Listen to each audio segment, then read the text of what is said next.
Welcome to this deep dive. I want you to picture a scenario that is honestly probably going to feel incredibly, just frustratingly relatable. Oh, I think I know where this is going. Yeah, you probably do. So you ask a child, maybe it's your own kid, maybe a student you teach, to do a really simple task. You say, hey, please go clean up your room and grab your backpack. Right, a totally normal request. Exactly. So you walk away thinking, the gears are in motion. Half an hour later, you check in. And what do you find? Let me guess. They're playing with a toy. Yes.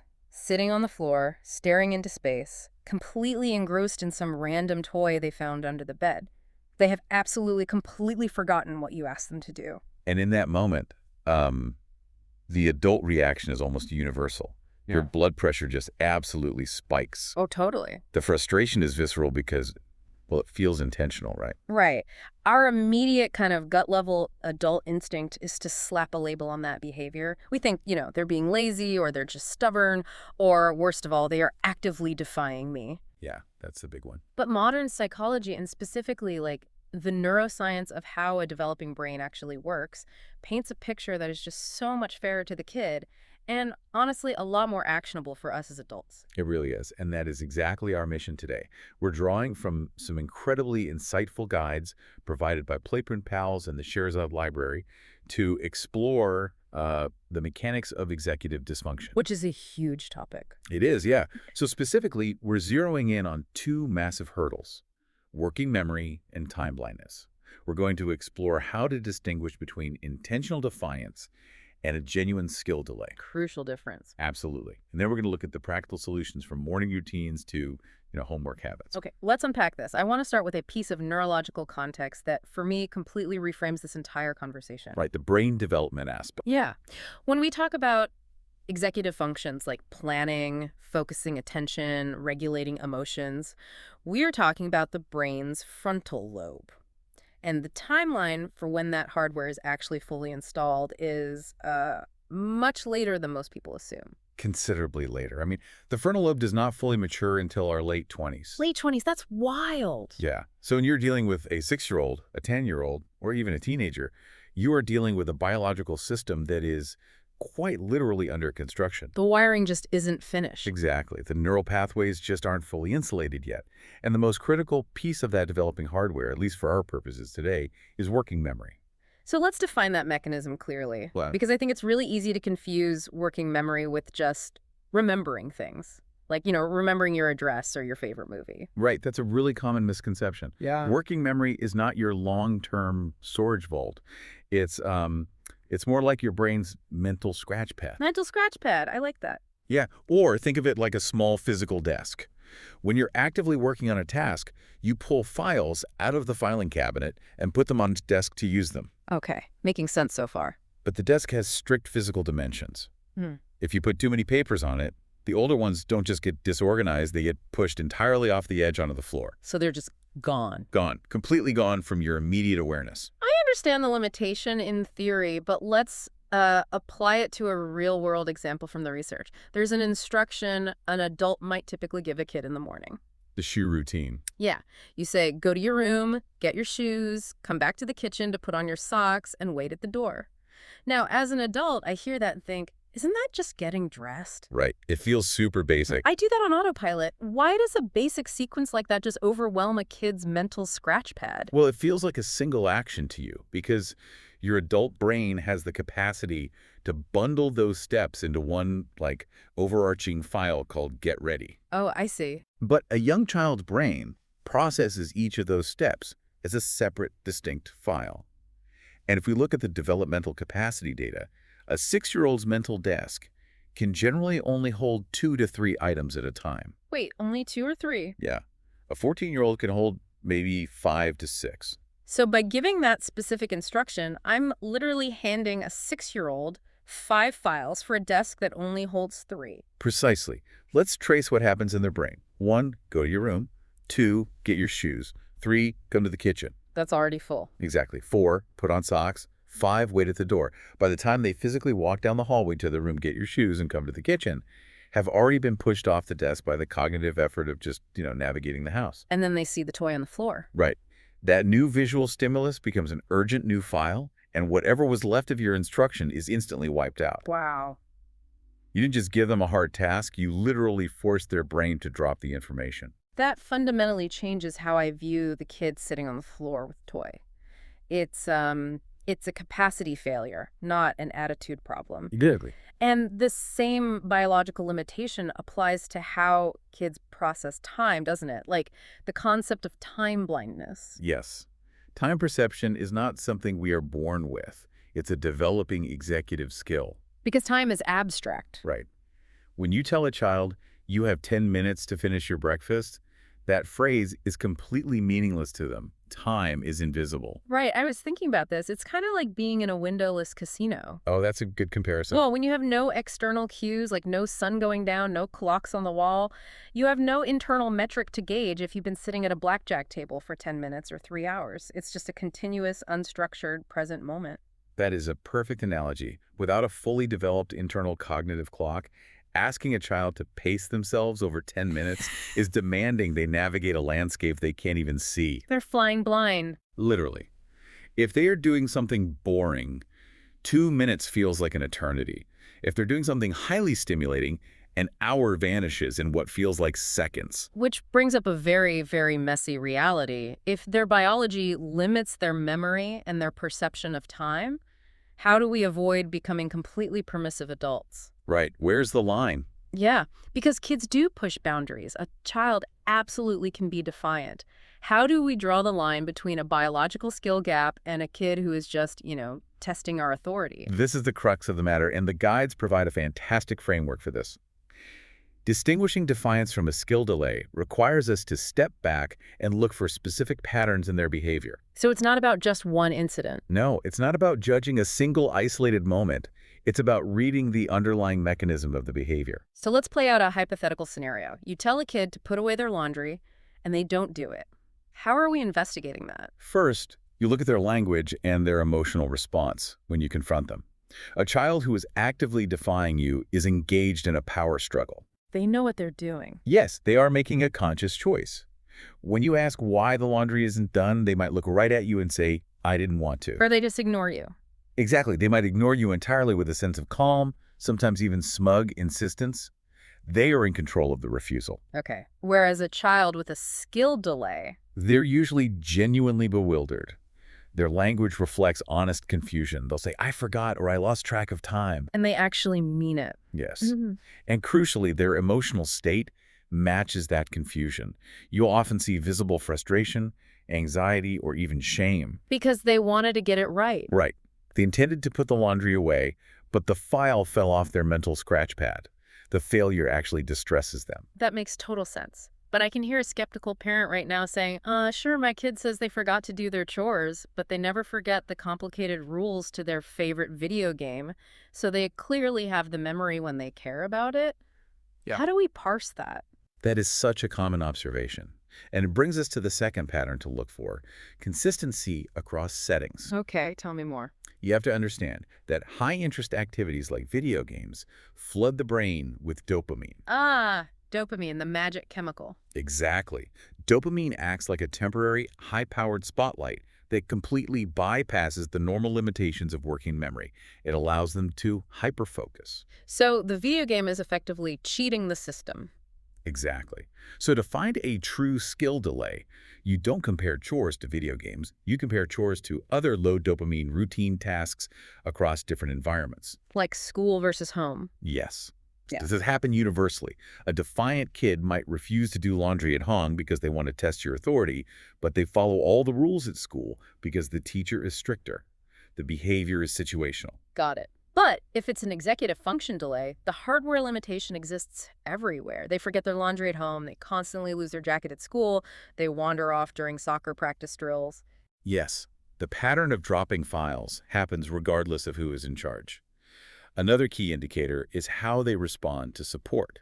Like if you help them out. Right. If you introduce a visual aid or step in to help structure the task, a child with a skill delay will usually show immediate improvement. You've accommodated their neurological need, so they succeed. But the defiant kid. The defiant child will continue to resist even with the support because the core issue was never their ability to do it. The issue is that they simply don't want you telling them what to do. What's really tragic to think about is how easily those lines can blur if we aren't careful. What's fascinating here is that the research explicitly warns us about that exact blurring. A child with genuine executive function delays can actually develop defiance as a defense mechanism over time. Let's dig into that because that feels like a crucial psychological trap. Think about the daily lived experience of a child with an underdeveloped mental scratch pad. Every day, the adults in their life, people they love and want to please, are angry at them for dropping files they physically cannot hold. Oh, that's heartbreaking. It is. They are constantly being told they are careless, lazy, or not listening. After a few years of internalizing that constant failure, their self-esteem is just in shreds. So they preempt the failure. We do this as adults all the time, like Sure. quitting a job right before you think you might get fired so you can say it was your choice. Exactly. To protect their fragile ego, it becomes much safer to cross their arms and say, I didn't want to do your stupid laundry anyway, rather than admit, I tried my hardest and I still couldn't hold on to the instruction. They're hiding. Yes, the defiance becomes a thick psychological shield to hide the fact that they feel fundamentally broken. Wow. If you treat a capacity issue as an attitude issue for long enough, you eventually manufacture the attitude issue. Exactly. Which leads me to the adult reaction in these high-stress moments. Let's say you're standing in the hallway, the shoes still aren't on, and the adult loses their patience. A tale as old as time. Right? Yeah. You raise your voice, you yell, you give a really harsh, commanding reminder. Does that shock to the system force the kid to focus? Biologically, it achieves the exact opposite. When you yell, you trigger a stress response in the child. Their brain is suddenly flooded with cortisol. And cortisol is the stress hormone. Right, and cortisol essentially acts as an override switch. It shuts down the thinking part of the brain, the frontal lobe where the working memory lives, in order to divert all energy to the amygdala, which is the survival center of the brain. So by yelling at a kid to remember something, you are chemically shutting down the only part of their brain capable of remembering it. You are literally shrinking an already limited mental scratch pad. The cognitive load becomes too heavy, the system crashes entirely, and what started as a forgotten pair of shoes usually spirals into a full-blown emotional meltdown. Okay, so if stress shrinks the scratch pad and verbal instructions overload the scratch pad, the logical conclusion is pretty clear. We have to bypass their working memory entirely. Completely bypassed. We have to stop asking their internal brain to hold these files. Exactly. We need to externalize the executive function. Here's where it gets really interesting. The solution the research points us toward is the visual board. It's essentially about building a physical external frontal lobe in the real world. I love that phrasing, external frontal lobe. Yeah, the board remembers for them so they don't have to. Let's get incredibly practical here and outline the exact template for building one of these, specifically for the morning routine. Where do we even begin? The foundation of a successful visual board is formatting it appropriately for the child's developmental age. Okay, so it changes based on how old they are. Right. If a child is under 7, the board needs to be purely visual. Pictures only. A drawing of a toothbrush, a photograph of their specific backpack. Make it super recognizable. Exactly. Then, between 7 and 12, you transition to a hybrid model. Pictures, some short words, and clear numbering to establish the sequence. And for older kids? By the time they're teenagers, this concept usually evolves into digital apps, calendar alerts, or written checklists. But the underlying mechanism is identical. The sequence of tasks must exist outside of their own head. Okay, so the format matches the age. What actually goes on the board? Because I imagine writing "get ready for school" is just as useless as saying it out loud. Oh, that is the most common mistake. Yeah. Get ready for school is a massive, complex project. You have to break that down into micro steps. We are talking 2 to 5 minute chunks of action. It's like project management. You don't put build a website on a sticky note. You put draft the homepage copy. Perfectly said. So the morning board becomes step 1, put on clothes. Step 2, eat breakfast. Step 3, brush teeth. Breaking it way down. Step 4, grab backpack. Step 5, put on shoes. You have chopped the overwhelming file into 5 tiny index cards that are incredibly easy to process one at a time. But how do we get them to actually engage with it? Because, I mean, a list taped to the fridge just becomes background wallpaper after 3 days. Which brings us to the third crucial element, interactive ownership. The child has to be physically involved with the board. Like building it with you. Yes. You build it together. Let Yeah. them choose the layout or the colors. And most importantly, use magnetic cards or Velcro strips so they can physically move a task from a to-do column over to a done column Why is that physical movement so important? because of dopamine. Children with executive dysfunction often have irregularities in how their brain processes dopamine, which, as we mentioned, is the neurotransmitter responsible for motivation and reward. So they need more of it. Exactly. When a child physically grabs a magnet that says brush teeth and snaps it into the done column, they get a microdose of dopamine. It provides immediate, tangible proof of completion. That's so smart. That chemical hit acts as fuel, giving their brain the motivation required to look at the next step. They are manufacturing their own motivation. I love that. But we still have the time blindness issue. Right, the missing internal clock. Yeah, how does moving a magnet fix the fact that they don't know how long 10 minutes is and they are still going to dawdle over their cereal? This is the linchpin of the whole system. You must make time physically visible. You place a visual timer right next to the board. And we're not talking about a digital clock, right? Like a microwave clock. Absolutely not. Abstract digital numbers, like seeing 7.15 change to 7.16 on a screen, do not convey the passage of time to a child. It's just changing symbols. It's just math. Exactly. You need a tool that maps time spatially. A colorful sand timer, where they can watch the physical volume of sand decreasing, Oh, I've seen those. or a visual dial timer, where a solid red disk slowly shrinks and disappears as the minutes tick by.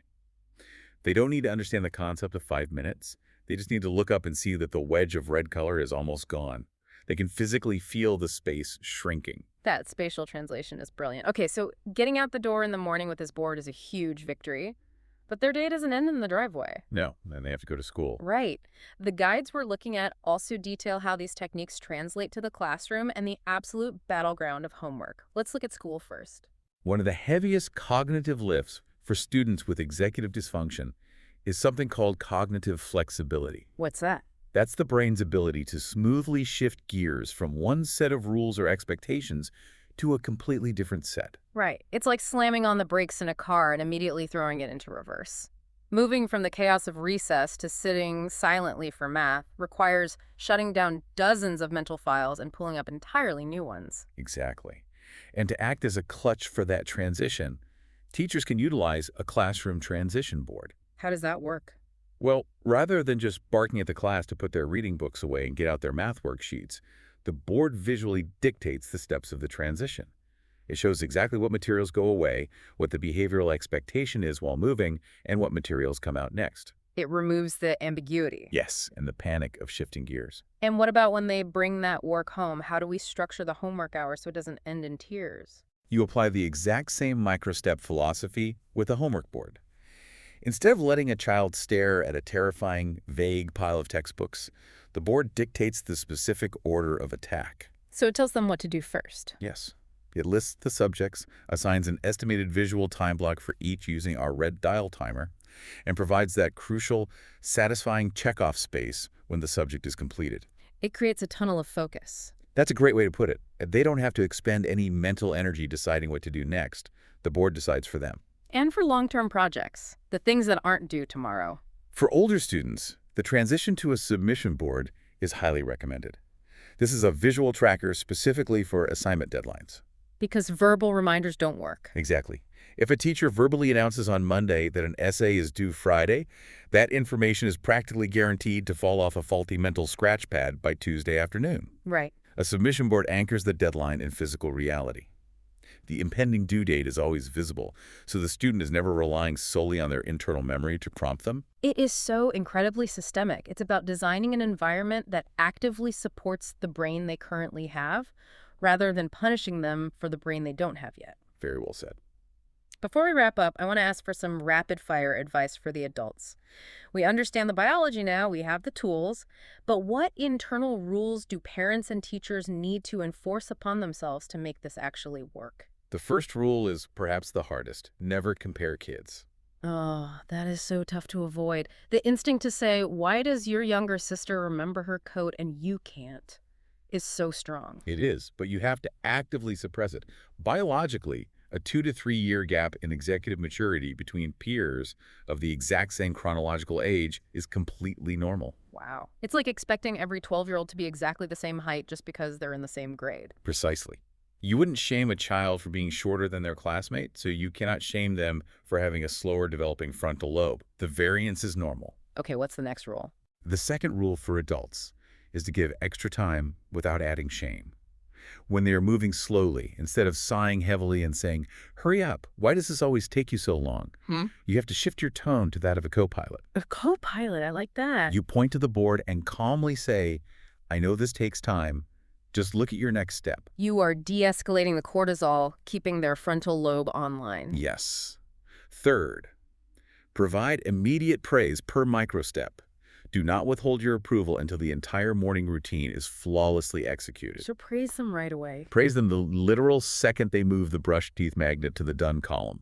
That immediate social reinforcement spikes their dopamine even further, strengthening the habit loop. Awesome. And the last rule. And finally, focus entirely on progress, not perfection. The goal of these boards is not to create a flawless robotic child. The goal is scaffolding. You are providing the structure so that, slowly over months and years as their frontal lobe physically matures, they can begin to rely on you a little bit less. That is such a grounded, healthy perspective.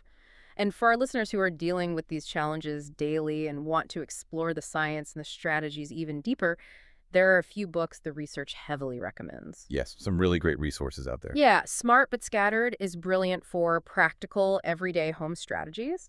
Executive Function 101 is fantastic if you want to really dig into the neurological mechanisms we've been discussing. And The Explosive Child is an absolute classic for reframing those intense, stubborn behavioral moments as skill deficits rather than intentional malice. If we connect all of this to the bigger picture, it fundamentally changes the dynamic of a household or a classroom. You're shifting the environment from a battleground of conflict into a space of active collaboration. It really does, Ah, because ultimately the core shift in mindset comes down to this. yeah. We have to stop looking at a struggling kid and asking, why won't they just do it? Well, We have to flip the script entirely and ask, how can I help them grow? exactly. We have to stop seeing a character flaw and start seeing a structural need. I agree completely.